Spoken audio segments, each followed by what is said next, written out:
Bonjour à tous et bienvenue à notre webinaire sur les propositions d'amendement des règlements d'arbitrage du CIRDI. Je vais commencer par les présentations. À ma gauche se trouve Aurelia Antonietti, conseiller juridique senior et responsable d'équipe au CIRDI. Je suis moi-même Paul-Jean Lecanu et j'exerce les mêmes fonctions qu'Aurélia au centre. Je suis en charge d'une autre des équipes qui gèrent les affaires ici au CIRDI. Comme vous le savez, un document de travail a été publié par le CIRDI sur son site internet le 3 août dernier. Ce document de travail présente en détail les changements proposés au règlement du centre.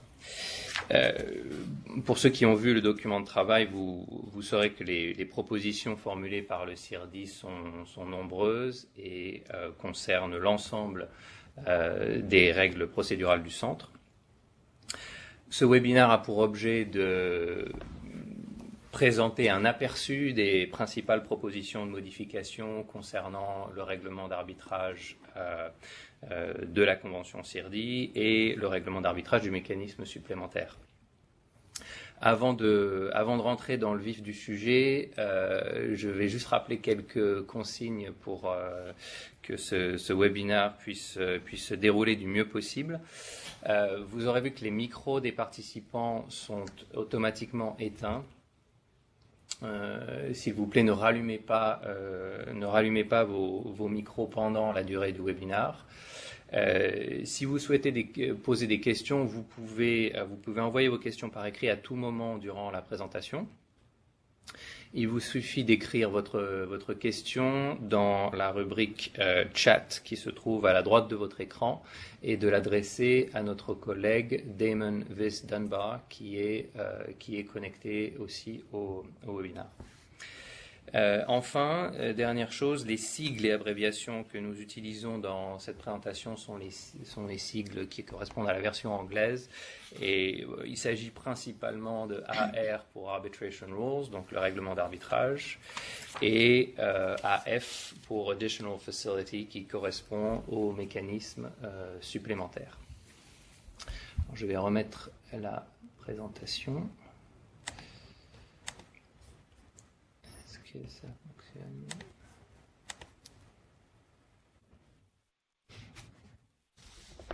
Voilà, vous devriez maintenant voir les slides. Je vais les mettre en plein écran.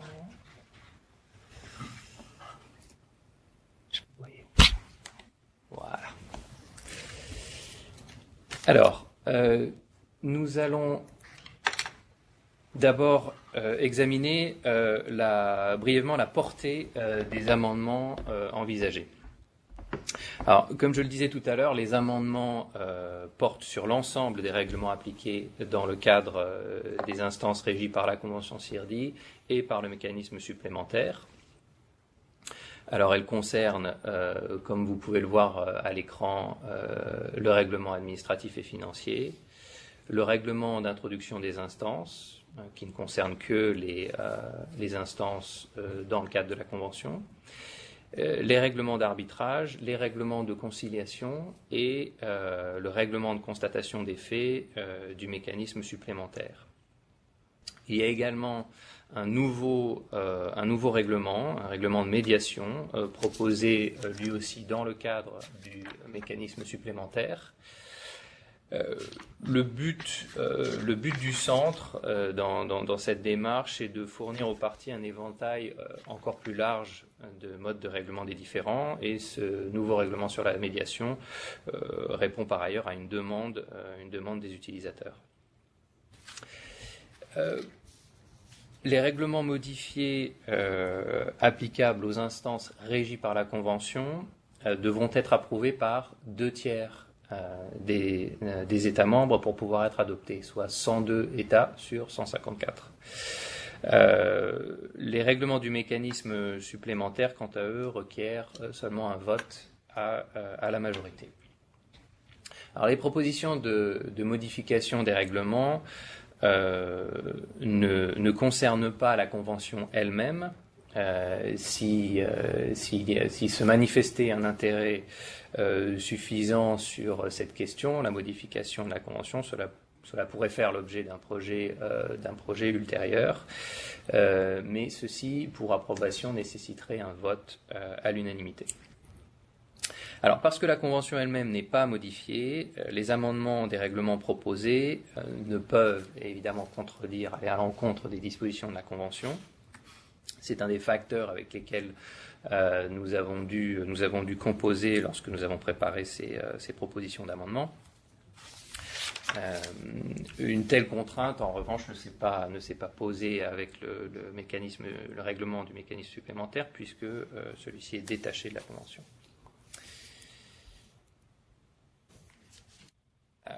Dans cette diapo, nous allons passer en revue assez rapidement, faire un petit tour d'horizon des règlements amendés et des nouveaux règlements. Alors, de façon générale, comme je le disais tout à l'heure, les dispositions visent à offrir un plus grand éventail d'options pour le règlement des différends en matière d'investissement. Le règlement de conciliation, tout d'abord, est modifié de façon assez significative pour y apporter plus de flexibilité. Le règlement d'arbitrage du mécanisme supplémentaire amendé a un champ d'application plus large et peut maintenant être appliqué à des affaires dans lesquelles les deux parties aux différends ne sont pas membres du CIRDI ou États membres du CIRDI ou ressortissantes d'un État membre du CIRDI. Par ailleurs, il est proposé que les organisations d'intégration économique régionale, OIER, ou REIO dans ses sigles anglais, donc que cette organisation puisse être partie à une affaire sous le régime du règlement du mécanisme supplémentaire. Le règlement de constatation des faits, dans sa version révisée, est simplifié et se veut plus efficace en termes de coûts. Le nouveau règlement de médiation que je mentionnais tout à l'heure a pour but d'offrir un complément aux traités bilatéraux et multilatéraux qui prévoient la médiation. Et a vocation à être appliqué donc dans des différends relatifs aux investissements et entre des investisseurs de toute nationalité et tout État hôte, qu'il soit un membre ou non membre du CIRDI. Outre ces nouveautés et améliorations, le CIRDI continuera de proposer l'administration des affaires CNUTSI ou UNCETRAL dans son sigle en anglais et les autres affaires ad hoc toutes les fois que les parties y consentent. Quelle est maintenant l'approche générale? On a vu quels avaient été les amendements à grands traits. Il y a plusieurs objectifs. Tout d'abord, la nouvelle rédaction des règlements vise à moderniser, simplifier la formulation, utiliser aussi un langage neutre ou inclusif, ou non genré, dirait-on, ce qui a constitué une contrainte supplémentaire, vous pouvez l'imaginer, en français et en espagnol. Les nouveaux règlements aussi visent à supprimer les incohérences qui pouvaient y avoir de temps en temps entre les formulations en anglais, en français et en espagnol. Nous proposons en deuxième lieu une structure remaniée avec des dispositions réorganisées de manière à correspondre globalement à la chronologie d'une affaire. Nous avons également actualisé les règlements pour qu'ils soient, dans la mesure où c'est opportun, conformes aux meilleures pratiques de la profession. Les amendements ont également pour objectif déclaré de réduire la durée et le coût des instances. Et dans cette perspective, une des propositions consiste à mettre nos procédures en accord le plus possible avec la protection de l'environnement. Ainsi, toutes les écritures au terme des règlements révisés seraient déposées de manière électronique, sauf si des circonstances particulières imposaient le recours au papier. Enfin, et c'est un point important, l'équilibre, disons l'objectif général vise à maintenir un équilibre procédural entre les parties au litige afin de s'assurer que les instances sont justes et efficaces pour tous. Alors c'est un objectif que les rédacteurs de la Convention avaient eux-mêmes souligné et cela reste un principe directeur des amendements. Aurélia va maintenant prendre la parole et parler de la requête d'arbitrage et du règlement d'introduction des instances. Merci. Donc, comme Paul-Jean l'a dit, en fait, aujourd'hui, nous allons vous parler du règlement d'arbitrage, des propositions de modification du règlement d'arbitrage dans le peu de temps que nous avons. Donc, nous ne parlerons pas, en principe, du mécanisme supplémentaire ou de la conciliation ou de la médiation. Je vais passer maintenant en revue, nous allons passer en fait en revue les principales étapes de la procédure arbitrale en commençant par la requête d'arbitrage. Donc l'article 2 du règlement d'introduction des instances, Institutional Rules en anglais, donc IR2, fournit une liste facilitant la rédaction d'une requête d'arbitrage afin qu'elle puisse être traitée le plus rapidement possible par le secrétariat du CIRDI. Nous proposons de préciser certaines conditions qui étaient souvent oubliées, par exemple la preuve de la date d'entrée en vigueur du traité servant de fondement au consentement de l'arbitrage. L'objectif est de faciliter le processus de rédaction et d'éviter que le centre n'ait à poser des questions aux parties requérantes concernant des documents soit manquants, soit certaines conditions de compétence posées par la Convention CIRDI. Si la partie requérante le souhaite et désire accélérer la procédure, elle peut même déposer un mémoire à part entière en guise de requête ou, plus tard dans la procédure, décider que sa requête servira de mémoire, du premier mémoire. La deuxième modification réside dans les informations que le règlement d'introduction des instances recommande de mentionner dans la requête. Ces informations ne sont pas requises pour les besoins de l'enregistrement, mais elles permettront d'accélérer le déroulement de l'affaire. Par exemple, nous recommandons le dépôt d'une requête qui inclut une estimation des dommages demandés. De même, nous recommandons également l'inclusion des propositions procédurales, comme la langue de la procédure, afin que cela puisse être pris en compte au moment de la nomination des arbitres. Comme Paul-Jean l'a indiqué précédemment, nous avons l'intention de mettre en place le dépôt électronique des écritures, ce qui signifie qu'il n'y aura plus de besoin de copie papier. Bien entendu, si la partie défenderesse ne peut être contactée par voie électronique, si nous n'avons pas, par exemple, d'adresse email, la possibilité de demander des copies papier sera conservée. Mais par défaut, le dépôt se fera uniquement par voie électronique. Par contre, ce qui n'a pas changé, c'est le critère d'enregistrement qui, lui, est établi par la Convention CIRDI. Donc les requêtes continueront à ne pas être enregistrées si le différend excède manifestement la compétence du centre. Alors que se passe-t-il après l'enregistrement ?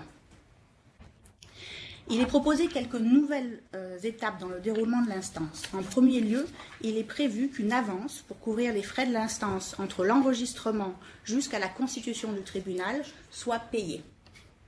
Le demandeur paiera cette portion de manière préliminaire et une fois que le tribunal sera constitué, ce paiement sera porté au crédit de la part du demandeur pour les avances payées après la constitution du tribunal. Deuxièmement, les parties devront divulguer si elles disposent d'un financement par un tiers et le nom du financeur. Cette obligation de divulgation sera maintenue tout au long de la procédure.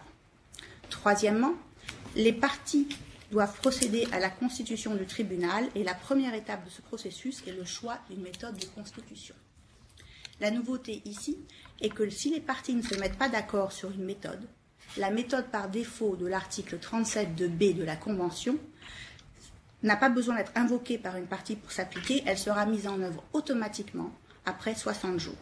En d'autres termes, sauf en cas d'accord contraire des parties, chaque partie devra nommer un arbitre et les parties nommeront conjointement le président. Donc ça, c'est pour la méthode de constitution par défaut. Qu'en est-il maintenant des nominations ? L'étape suivante dans la procédure est la nomination des arbitres conformément à la méthode de constitution choisie par les parties. Alors, en pratique, la constitution d'un tribunal prend 4 à 6 mois. Ce processus pourrait être plus rapide si les parties le souhaitaient, et les propositions formulées par le Centre visent en fait à réduire ce délai de 4 à 6 mois. Mais quelles sont les nouveautés dans les propositions concernant la constitution du tribunal ? Premièrement, il est proposé d'indiquer expressément que le secrétariat ne pourra intervenir sur une nomination que lorsque le nombre d'arbitres et la méthode de leur nomination auront été déterminés par les parties. Cette clarification reflète en fait la pratique actuelle du Centre, mais ne figure pas dans la version actuelle du règlement. Deuxièmement, il existe dans le règlement actuel une procédure assez complexe visant à ce que les parties parviennent à un accord sur le nombre d'arbitres et leur méthode de nomination. Ce mécanisme est rarement utilisé et nous proposons donc de le supprimer et d'inviter les parties à n'informer le secrétariat que lorsqu'elles sont parvenues à un accord sur ces 2 points.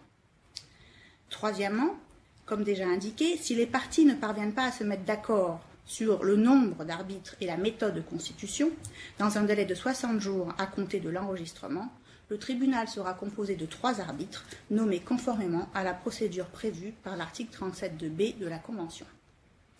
Quatrièmement, il est clarifié que s'il est demandé au président du conseil administratif de nommer les arbitres manquants, ce dernier nommera le président seulement après avoir nommé les arbitres qui n'ont pas été encore nommés. Cinquièmement, il est proposé un nouvel article 24 qui autorise les parties à demander conjointement au secrétaire général de les assister dans la nomination du président du tribunal ou d'un arbitre unique. La pratique actuelle du CIRDI est en fait de mettre en œuvre une procédure de bulletin, ballot en anglais, quand une partie invoque l'article 38. Donc l'article 38 permet à une partie de demander au président du tribunal du conseil administratif, au président du conseil administratif de nommer les arbitres manquants dans les 90 jours après l'enregistrement. Nous proposons donc un bulletin, en général, que les parties remplissent et nous renvoient. Et si les parties se mettent d'accord à travers ce bulletin sur le nom d'une personne, cette personne est nommée comme président. La procédure de bulletin ne sera plus proposée de manière systématique avec le nouveau règlement. Les parties pourront demander, à tout moment, si elles le souhaitent, l'assistance du secrétaire général dans la constitution du tribunal. Cette assistance pourra consister à proposer une partie, une liste à partir de laquelle certains candidats sont éliminés ou rayés et les autres classés par ordre de préférence, c'est le strike and rank en anglais, un bulletin de vote comme je viens de l'expliquer ou tout autre type d'assistance que les parties souhaiteraient. Donc si une partie invoque l'article 38 de la Convention, la nomination sera faite par le président du conseil administratif, à moins que les parties ne demandent l'assistance du secrétaire général par le biais d'une autre procédure. Maintenant, une fois que vous avez le tribunal, les arbitres devront accepter et fournir des déclarations. Donc dès qu'un arbitre est nommé, il doit indiquer s'il accepte sa nomination et fournir une déclaration au contenu détaillé. Cette déclaration a été modifiée. La déclaration porte sur l'indépendance, l'impartialité, la disponibilité et l'engagement de l'arbitre à préserver la confidentialité de l'instance. Nous demandons maintenant à l'arbitre de divulguer les relations d'affaires et autres relations importantes au cours des 5 dernières années, avec les parties, les conseils, les autres membres du tribunal et les tiers financeurs dont l'identité a été divulguée par les parties. L'arbitre devra énumérer également les autres affaires relatives aux investissements dans lesquels il est impliqué. Et ça, c'est quelle que soit son implication en tant qu'avocat, conciliateur, médiateur, arbitre, expert, etc. Le règlement que nous proposons n'interdit pas la double casquette, le double hatting en anglais. C'est un sujet sur lequel il existe des positions divergentes et le secrétariat ne prend pas position sur cette question. L'obligation de fournir une déclaration plus détaillée a pour but en fait de permettre aux parties et aux arbitres d'évaluer plus facilement les conflits réels ou potentiels susceptibles de découler d'une nomination. Enfin, l'arbitre doit confirmer une disponibilité suffisante et s'engager à ne pas prendre de nouveaux engagements qui seraient incompatibles avec l'exercice de sa fonction d'arbitre. J'en viens maintenant à la récusation. Alors la question de la récusation des arbitres est un sujet toujours débattu. Les changements proposés poursuivent un triple objectif. Premièrement, réduire la durée que prennent les procédures de récusation. Deuxièmement, limiter les possibilités de récusation stratégiques ou abusives qui portent préjudice au bon déroulement de la procédure.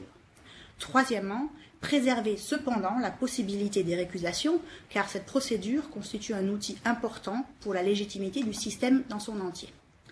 Donc, je vais maintenant énumérer les changements proposés. Premièrement, s'agissant du calendrier, la proposition de récusation devra être déposée dans les 20 jours suivant le moment où la partie a pris connaissance, ou aurait dû avoir connaissance, des faits sur lesquels la proposition de récusation est fondée. Et en fait, en pratique, ceci remplace la notion dans les plus brefs délais de l'article 9.1, de l'article du règlement 9.1, dans sa version actuelle, donc 20 jours. Deuxièmement, la question de la suspension. Il est proposé de ne plus avoir de suspension automatique de l'instance lors du dépôt d'une proposition de récusation, à moins que les parties n'acceptent de suspendre l'instance en tout ou partie. Maintenant, qui décide ? Au terme de l'article 58 de la Convention, ce sont les autres membres qui prennent une décision sur la proposition de récusation. Mais s'ils ne sont pas en mesure de décider pour une raison quelconque, ils peuvent notifier le secrétaire général et dans ce cas-là, la situation sera celle d'un partage des voix, auquel cas le président du conseil administratif décidera de la proposition de récusation.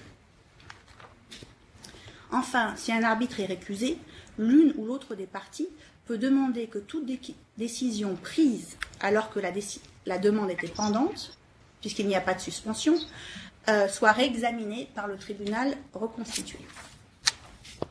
Alors, en pratique, la diapositive que vous voyez maintenant sur votre écran reprend tout le calendrier procédural de la récusation qui, en fait, se passe en moins de 50 jours. Donc, pour reprendre les différentes étapes, au plus tard, la proposition de récusation doit être présentée 20 jours après la constitution ou 20 jours après que la partie demanderesse à la récusation ait pris connaissance ou aurait dû prendre connaissance des faits sur lesquels la proposition de récusation est fondée. L'autre partie a 7 jours pour y répondre. L'arbitre dont il est demandé la récusation, lui ou elle, aura 5 jours pour faire part de ses commentaires sur la position des deux parties. Enfin, les parties auront 7 jours pour présenter leurs écritures finales et pour commenter sur la déclaration de l'arbitre. La décision, elle, sera prise dans les 30 jours suivant les dernières écritures ou après le renvoi au président du conseil administratif si les arbitres ne pouvaient pas décider et avaient un partage égal des voix. Au total, moins de 50 jours pour prendre une décision sur la proposition de récusation. Alors à ce stade, je ne sais pas s'il y a des questions, il semble qu'il n'y ait pas de questions. Donc nous allons continuer la phase suivante dans la procédure arbitrale. Merci Aurélia. Alors nous allons revenir au thème de l'efficacité, qui est un des thèmes structurants des propositions d'amendement, et qui trouve une de ses incarnations dans l'obligation générale inscrite dans le règlement d'agir avec célérité et efficacité. Alors, c'est une obligation qui pèse à la fois sur le tribunal et les parties. Je noterai au passage que cette obligation procédurale rejoint l'obligation de disponibilité des arbitres évoquée tout à l'heure et qu'elle vise au bon déroulement de la procédure.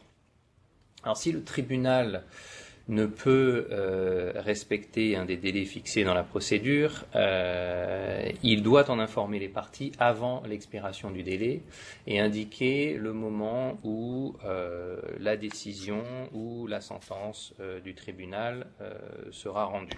Le tribunal a une obligation de meilleurs efforts pour respecter ces délais. S'agissant maintenant des parties, si une partie ne peut respecter un délai, elle doit déposer une demande motivée de prolongation du délai en question avant l'expiration de celui-ci. Enfin, une des propositions importantes. Le règlement encourage une gestion proactive de l'affaire de la part du tribunal. Il lui permet de convoquer à tout moment une conférence sur la gestion de l'instance avec les parties. La première session. Alors, nous avons vu l'enregistrement de la requête, la constitution du tribunal et l'étape suivante importante dans une procédure CIRDI classique, disons, et la première session. Alors, le tribunal lui-même, après sa constitution, a 60 jours pour tenir la première session avec les parties. Il peut aussi la tenir dans tout autre délai dont les parties seraient convenues. Une des nouveautés proposées consiste à permettre au tribunal de décider des moyens appropriés pour tenir la session, soit en personne, soit par visioconférence ou conférence téléphonique. Lors de la première session elle-même, l'idée principale est de pouvoir fixer une feuille de route pour toute la procédure et d'être aussi complet que possible à ce stade préliminaire de l'instance. Pour assurer, disons, une plus grande prévisibilité, et une meilleure organisation de la procédure, le nouvel article 34 proposé dresse une liste plus détaillée des questions à traiter, une liste qui d'ailleurs reflète la pratique actuelle. Vous avez à l'écran quelques exemples des questions qui seront abordées en matière de production de documents, la portée de ces demandes, les délais et la procédure qui leur sont applicables, le calendrier procédural qui inclura des dates pour les décisions et la sentence du tribunal, ou encore la publication des documents et la protection des informations confidentielles. Comme je le disais, ceci se fait déjà en principe et c'est une forme de codification de ces bonnes pratiques.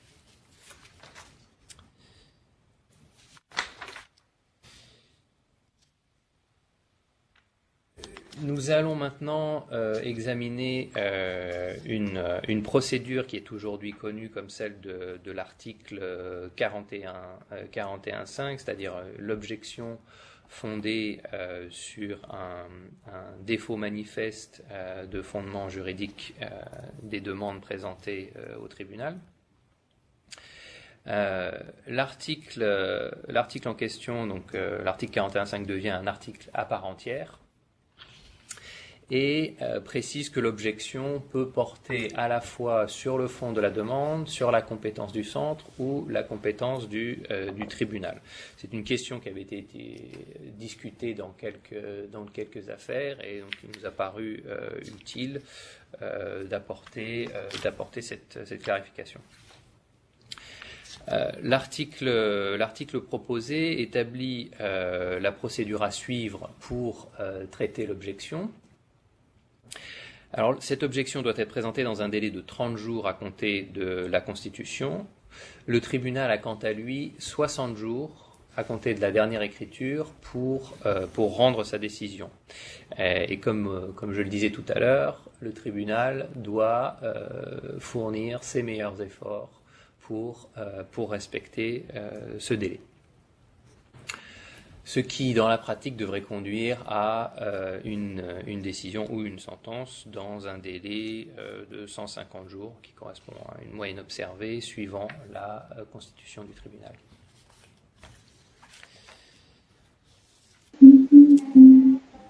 Les objections préliminaires.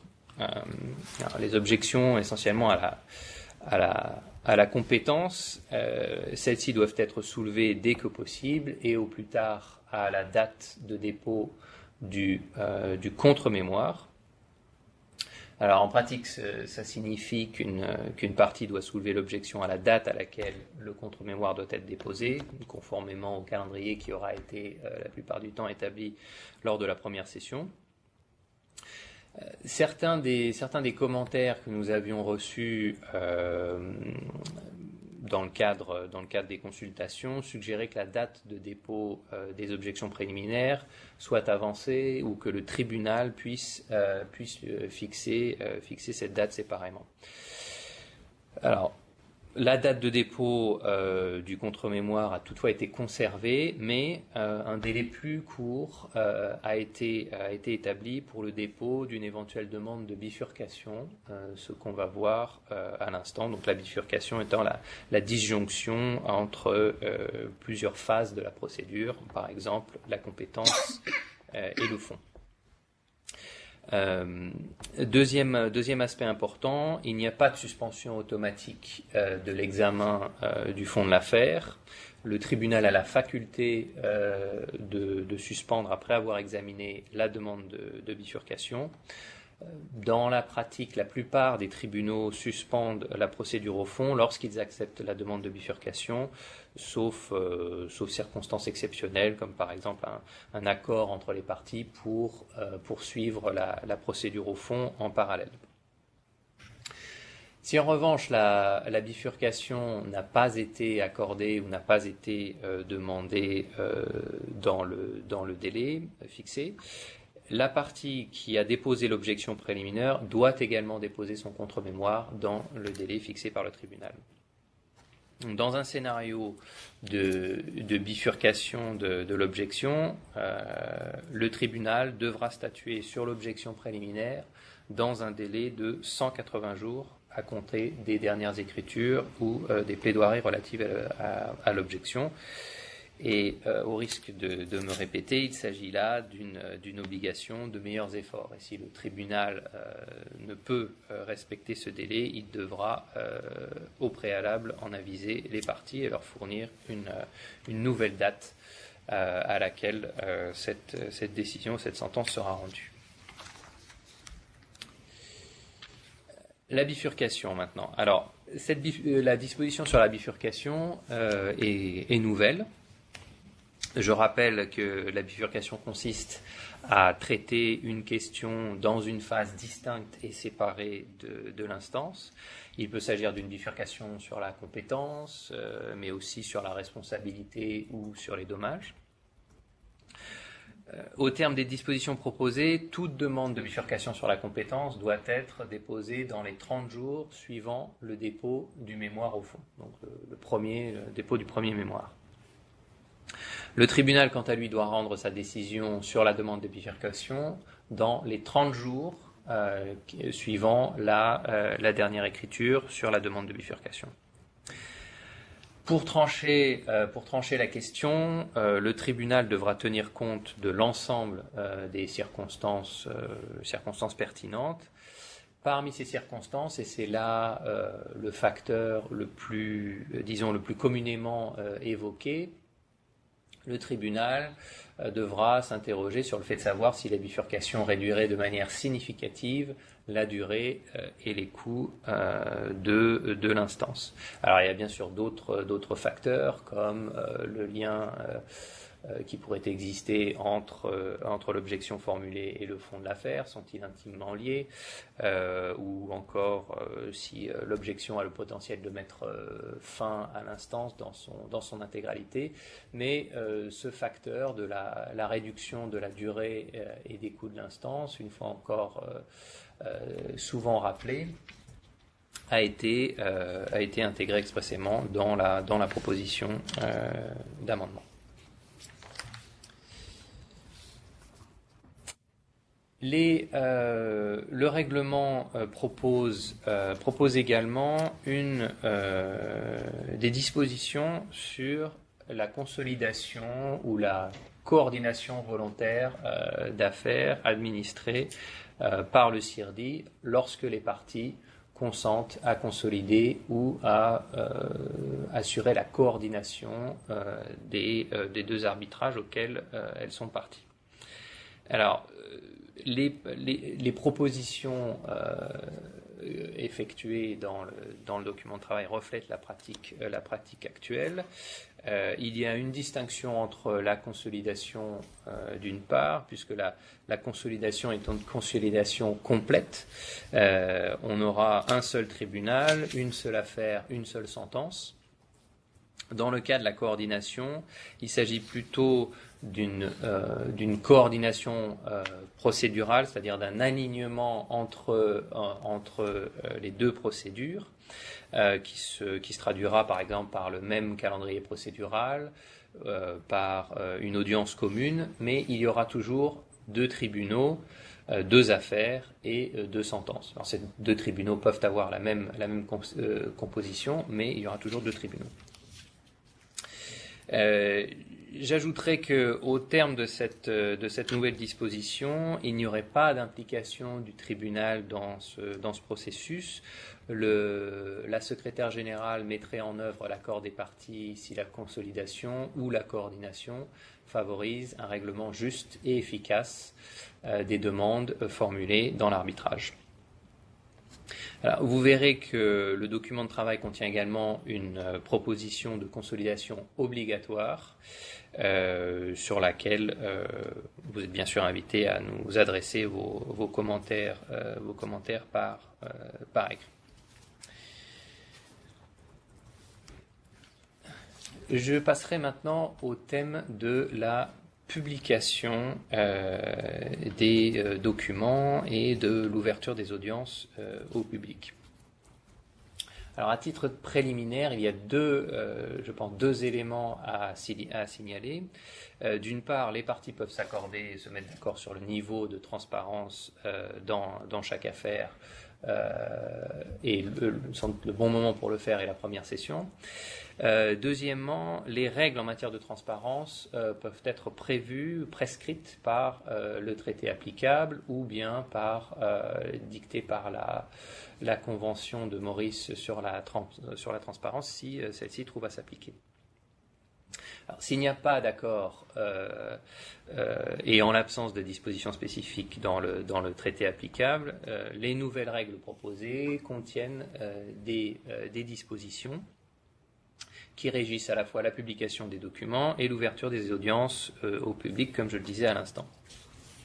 Alors, tout d'abord, comme c'est le cas dans la pratique actuelle, les parties peuvent s'opposer à la publication d'une audience rendue. Excusez-moi, il y avait des interférences. Donc les parties peuvent s'opposer à la publication d'une sentence rendue sous le régime de la Convention. Toutefois, cette opposition devra désormais être communiquée par écrit dans les 60 jours suivant l'envoi de la sentence aux parties. Et en l'absence d'opposition dans ce délai, le consentement sera réputé donné pour la publication. Si l'une des parties s'oppose à la publication de la sentence, le CIRDI publiera des extraits dans un délai de 90 jours après l'objection à la publication. Ensuite, alors ça c'est ce qui concernait les sentences. Maintenant, les ordonnances et les décisions du tribunal, celles-ci sont publiées avec tous les caviardages convenus entre les parties dans un délai de 60 jours suivant l'envoi des décisions et ordonnances aux parties. Si une des parties notifie au CIRDI qu'il y a un désaccord sur les caviardages en question, à ce moment-là, il reviendra au tribunal de déterminer quels caviardages peuvent être effectués. C'est le tribunal qui tranche la question. Dans les arbitrages soumis au régime du mécanisme supplémentaire, le système est un peu différent puisqu'on n'est plus dans le domaine de la Convention. Les sentences sont publiées avec tous les caviardages convenus par les parties, et ce, dans un délai de 60 jours, suivant la date à laquelle les sentences ont été rendues.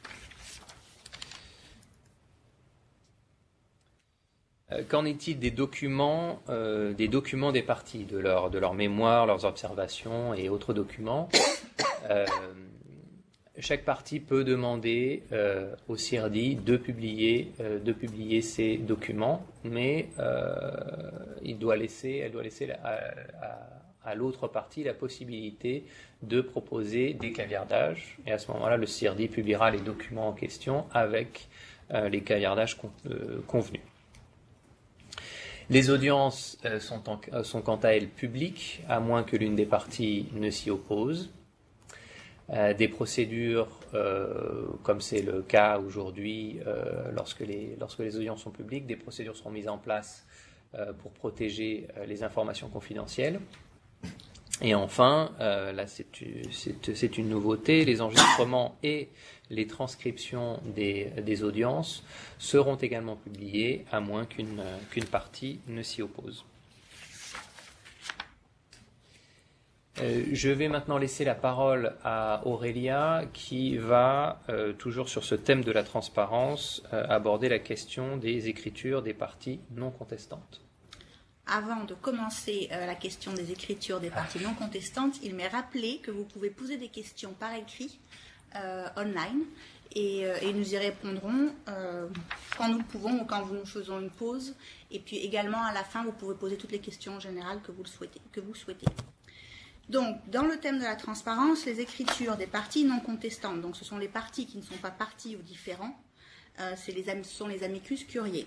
On nous a reproché le barbarisme de parties non contestantes introduit en 2006, mais je tiens à dire que nous l'avons emprunté à nos amis canadiens. C'était dans les dispositions de l'ALENA. Donc l'article 48, le nouvel article proposé, prévoit plus de détails sur la procédure pour permettre la participation de parties non contestantes, ce qui en fait reflète la pratique actuelle. Le tribunal doit s'assurer que la participation de la partie non contestante ne perturbe pas l'instance ou qu'elle n'impose pas une charge excessive à l'une des parties ou ne lui cause injustement un préjudice.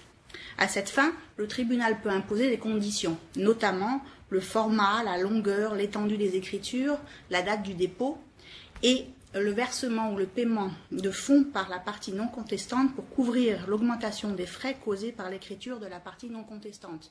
Ce point est vraiment un point nouveau et qui se pose en pratique souvent, puisque les parties sont appelées à en fait faire des commentaires sur la soumission de la partie non contestante. Donc ceci fait écho à la pratique courante des tribunaux. Le tribunal peut donner à la partie non contestante accès aux documents pertinents déposés par les parties, sauf si l'une des parties s'y oppose.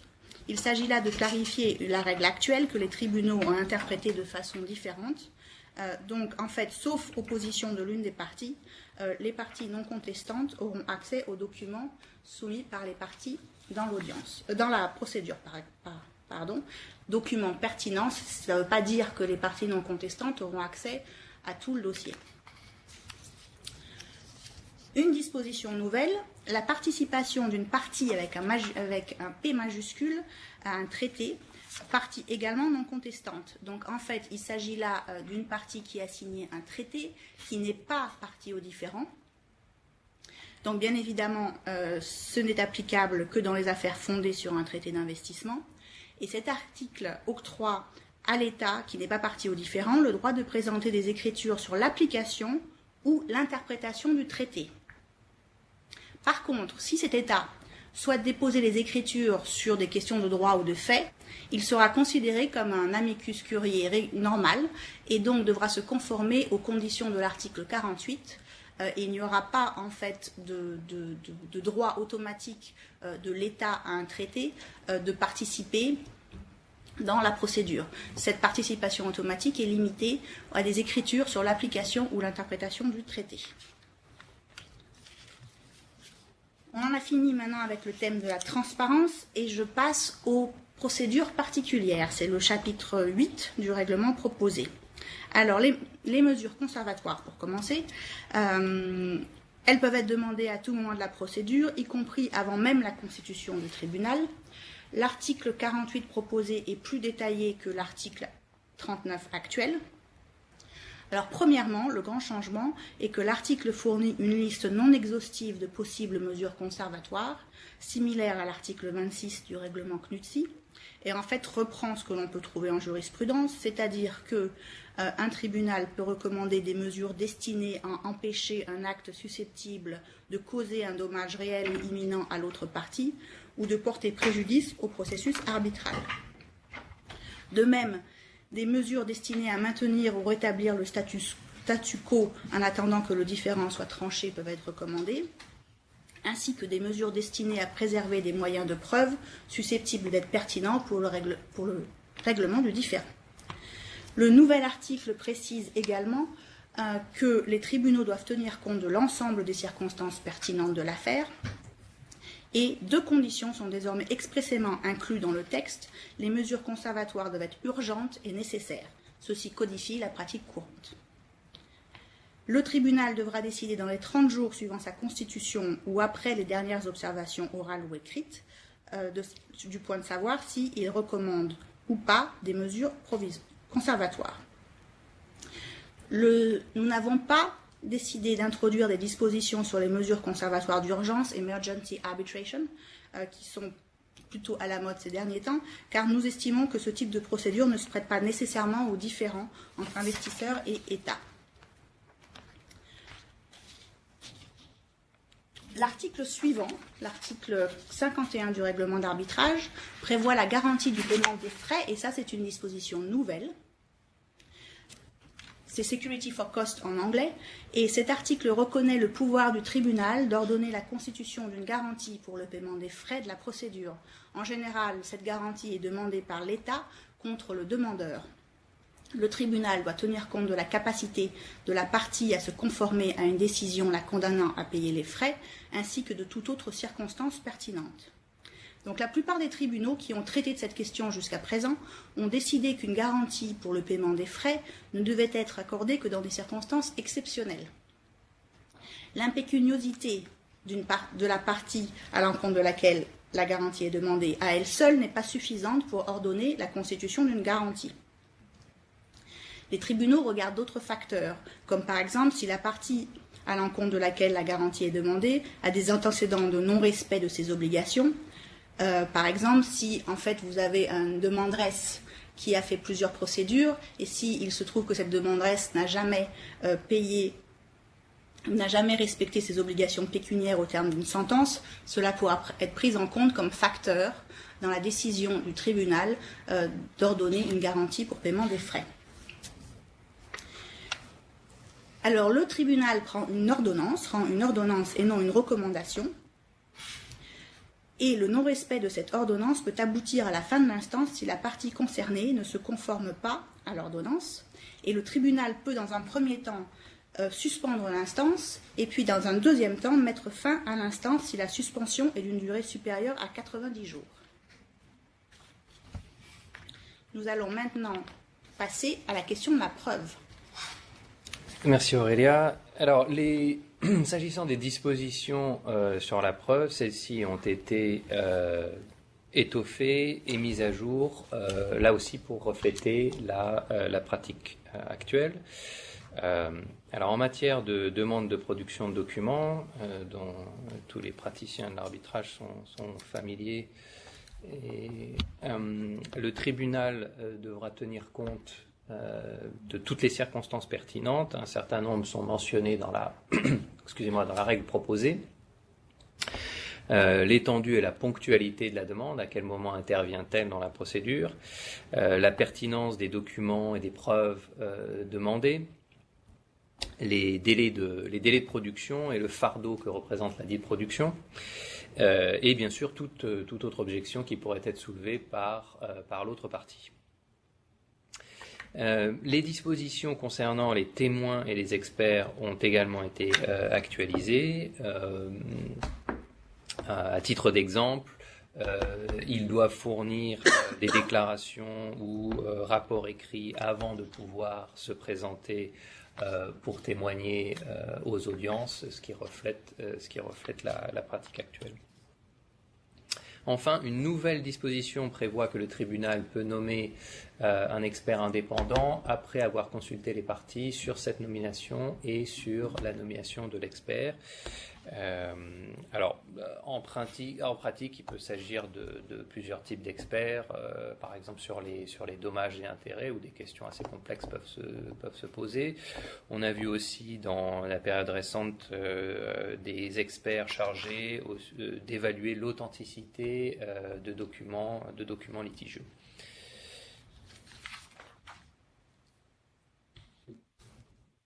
Je vais passer maintenant à la question des délais, les délais relatifs à la sentence.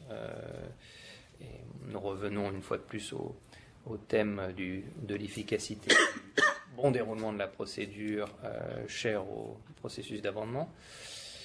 Si l'affaire ne prend pas fin d'une autre manière, elle prend fin de façon assez ordinaire avec la sentence du tribunal. Alors, un des changements les plus notables est la proposition qui consiste à supprimer l'article sur la clôture de l'instance, article qui prévoit que la sentence est rédigée et signée dans les 120 jours qui suivent la clôture de l'instance. L'article qui est proposé à la place prévoit que le tribunal devra rendre sa sentence aussitôt que possible et au plus tard 60 jours après la dernière écriture relative à une objection selon laquelle la demande est manifestement dénuée de fondement juridique. Nous en avons parlé tout à l'heure, c'est l'équivalent de l'article 41.5 aujourd'hui dans le règlement proposé, article 35. Donc le tribunal doit rendre sa décision dans un délai de 60 jours après la dernière écriture sur cette catégorie d'objection. Le délai passe à 180 jours lorsqu'il s'agit d'une objection préliminaire qui a fait l'objet d'une bifurcation. C'est l'article 36. Et le délai est de 240 jours après la dernière écriture ou la dernière plaidoirie sur les autres questions. Donc pour rendre une sentence, par exemple sur la compétence et le fond. Alors, les tribunaux, comme je le disais tout à l'heure, doivent fournir leurs meilleurs efforts afin de respecter ces délais, sauf s'il existe des circonstances particulières qui les en empêcheraient. Et je vous renvoie à ce que nous avons dit antérieurement sur le respect des délais et le devoir des tribunaux d'informer les parties en cas de non-respect anticipé de ces délais.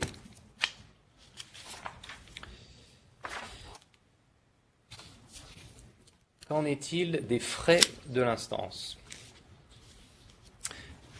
Tout comme au terme du règlement actuel, le tribunal doit se prononcer sur les frais de l'instance, mais quelques changements sont proposés. Comme vous le savez peut-être, sous le régime de la Convention, le tribunal décide de manière discrétionnaire, en vertu de l'article 61, si et comment les frais doivent être répartis entre les parties. Alors, sans remettre en cause ce pouvoir discrétionnaire, l'article proposé fournit des indications sur les circonstances à prendre en compte par le tribunal dans cet exercice. Vous avez les quatre facteurs sur la diapo. Tout d'abord, l'issue de tout ou partie ou de l'ensemble de l'instance. Qu'est-ce qui a été décidé, qui a prévalu, pour ainsi dire. Le comportement des parties tout au long de l'instance, la complexité des questions abordées, et enfin le caractère raisonnable ou non des frais réclamés par chacune des parties. Autre nouveauté, il est inséré des dispositions qui permettent au tribunal de rendre des décisions intérimaires sur les frais relatifs à quelques phases de l'instance que ce soit. Enfin, l'article proposé précise que le tribunal doit s'assurer que toutes ses décisions sur les frais sont motivées et font partie intégrante de la sentence. Une fois la sentence rendue, il est loisible aux parties d'intenter des recours après la sentence. Ces recours sont prévus par la Convention, y compris les délais dans lesquels ces recours peuvent être déposés. Et par conséquent, les propositions d'amendement n'ont pas pour ambition de modifier ces aspects-là. En revanche, les propositions cherchent à clarifier certaines questions procédurales relatives à la mise en œuvre de ces recours. Ainsi, l'article proposé, article 63, vise à clarifier les conditions de forme et le contenu des demandes en interprétation, en révision et en annulation. Il précise par exemple, ce qui n'est pas le cas à l'heure actuelle, qu'un pouvoir doit être joint à la demande en annulation, interprétation ou révision. L'article précise également que seront appliquées les ordonnances et les accords en matière de procédure sur les questions qui auront été traitées lors de la première session, dans l'arbitrage d'origine. Donc, ces accords s'appliquent avec les modifications nécessaires. À titre d'exemple, on conservera par exemple la même langue de la procédure, le même lieu de l'audience. Voilà. Tout cela dans un but d'une plus grande efficacité. La procédure est par ailleurs simplifiée dans le sens où il n'est prévu qu'un échange d'écriture, sauf si les parties en conviennent autrement ou si le comité d'annulation, par exemple, en décide autrement. De même, une audience n'est tenue que si une partie la demande ou si le comité ordonne la tenue d'une audience. Enfin, la décision, et là c'est une disposition nouvelle, la décision doit être rendue dans les 120 jours suivant la dernière écriture ou la dernière plaidoirie relative à la demande d'annulation ou d'autres recours. J'aborderai pour terminer cette partie la suspension de l'exécution. Lorsque des recours postérieurs à la sentence sont exercés, notamment recours en annulation, la suspension de l'exécution de la sentence est prévue par la Convention. Les propositions d'amendement visent à clarifier certains aspects de la procédure. L'article 67 proposé prévoit que la requête en suspension doit préciser toutes les circonstances pertinentes qui exigent la suspension de l'exécution. Cette requête sera accompagnée des preuves invoquées pour permettre au comité de se prononcer sur cette dernière. Si la requête est présentée dans la demande d'annulation, l'exécution est suspendue provisoirement par la secrétaire générale. Celle-ci fixera les délais pour le dépôt des écritures afin que le comité puisse examiner la requête aussitôt que possible une fois qu'il sera constitué. La procédure proposée prévoit également qu'une décision devra être rendue dans les 30 jours suivant les dernières écritures ou plaidoiries relatives à la requête en suspension de l'exécution. Enfin, l'article codifie également la pratique dans la mesure où il permet au comité de poser des conditions à la suspension ou à la levée de la suspension en prenant compte de toutes les circonstances pertinentes. Ces conditions pourraient être par exemple la fourniture d'une garantie bancaire ou un engagement par écrit à régler les sommes dues au terme de la sentence. je vais maintenant repasser la parole à Aurélia qui va présenter brièvement une nouvelle procédure, la procédure d'arbitrage accéléré.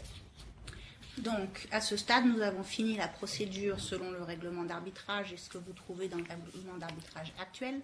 Les amendements proposent en fait un nouveau chapitre sur l'arbitrage accéléré, qui est un arbitrage optionnel pour les parties et qui reste dans le cadre de la Convention. Donc, à l'issue de l'arbitrage accéléré, vous aurez une sentence tiers-dit rendue donc, et qui rentre dans le cadre de la Convention.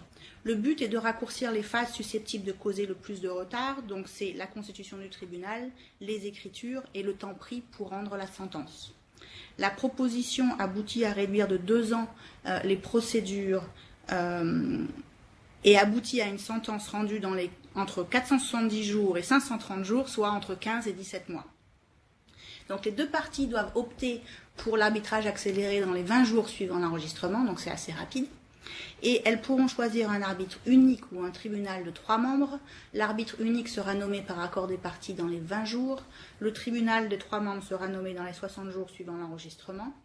Et il y a aussi une procédure de défaut si les parties ne se mettent pas d'accord en utilisant une liste avec un classement pour un arbitre unique ou le président du tribunal. Alors ce qu'il faut vraiment comprendre, c'est que dans le cadre d'un arbitrage accéléré, il n'y aura pas de bifurcation. Toutes les questions seront traitées conjointement. Dans la diapositive que vous voyez maintenant, vous voyez les principales étapes de l'arbitrage accéléré. Donc, comme je l'ai dit, les deux parties doivent opter pour l'arbitrage accéléré dans les 20 jours suivant l'enregistrement. Elles notifient simplement le ou la secrétaire générale. Les parties doivent ensuite s'accorder sur le nombre d'arbitres et constituer le tribunal. S'il est choisi un arbitre unique, le tribunal sera constitué dans les 60 jours au plus tard après la constitution.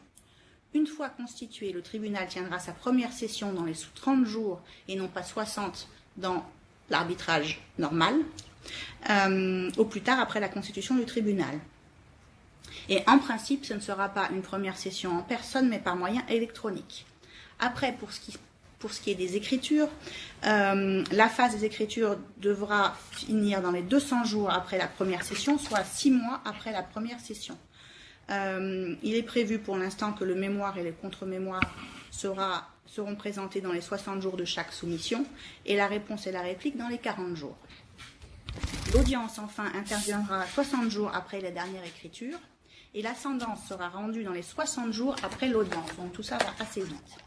Alors, bien évidemment, ce type d'arbitrage ne se prête pas à toutes les affaires, mais nous pensons qu'elle se prêtera à certaines affaires et surtout répondra aux attentes de certaines parties.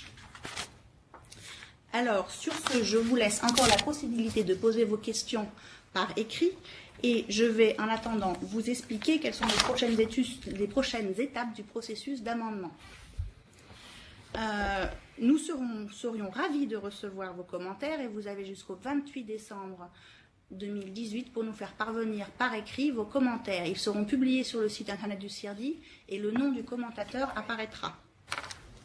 Vous avez en attendant l'intégralité de toutes les propositions online et surtout le vote sur les amendements sera escompté en 2019 ou 2020 avec, comme l'a expliqué Paul-Jean au début, un accord des 2/3 des États membres requis. Donc en fait ce qui va se passer c'est qu'après décembre nous allons analyser les commentaires et nous ferons de nouvelles propositions en fonction que nous présenterons aux États membres et au public plus largement. Nous allons maintenant répondre aux questions. Oui. Alors, nous avons reçu une question que je vais lire. En cas de requête en annulation, la suspension à titre provisoire par la secrétaire générale sur la demande d'une partie sera-t-elle accordée de plein droit ? Alors effectivement, lorsqu'une demande ou une requête en suspension est effectuée dans la demande d'annulation, l'exécution effectivement est suspendue à titre provisoire jusqu'à ce que le comité statue sur la demande. Est-ce qu'il y a d'autres questions ? S'il n'y a pas d'autres questions, il nous reste à vous remercier pour avoir suivi ce webinaire et n'hésitez pas à nous envoyer vos commentaires ou vos idées ou même vos questions à exceedideas@worldbank.org. Voilà, c'est affiché. Ça devrait être affiché normalement sur la diapo. Dernière chose, vous allez aussi recevoir ces diapositives par email, par courriel dans les jours à venir. Voilà. Et la présentation devrait être mise en ligne également. Merci, au revoir. Merci à tous. Au revoir.